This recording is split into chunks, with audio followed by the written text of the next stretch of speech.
Okay, All right. so yeah, what I did is I called them up and I was just like, hey, we did some work for you a while back, and I just wanted to touch base with you. I got a lot of new marketing coming out and whatnot, and so the first phone call was good. She's like, oh, I'm so glad you called, and I have some work. Can I call you tomorrow morning? I have a bunch of drywall work for you. Just like So I out set out that out of the appointment. blue. Like, was she meaning to call you? She'd been planning on calling Well, you I or what? called her.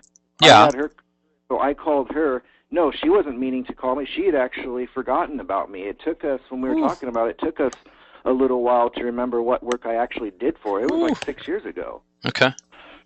So that came up, set an appointment with her, and then called these other guys from Long Beach that I had done some work for about 3 years ago, and they're like, "Oh yeah, no, we're getting ready to do our wood floors. That's great. Come on over this week and look at it and see what you can do." So I had four phone calls that were all similar to that, the same Wow. way. So, and these are just people that we added into i360, and there's reminders just to follow up with them, and you're just picking up the phone and simply touching base and reconnecting with them.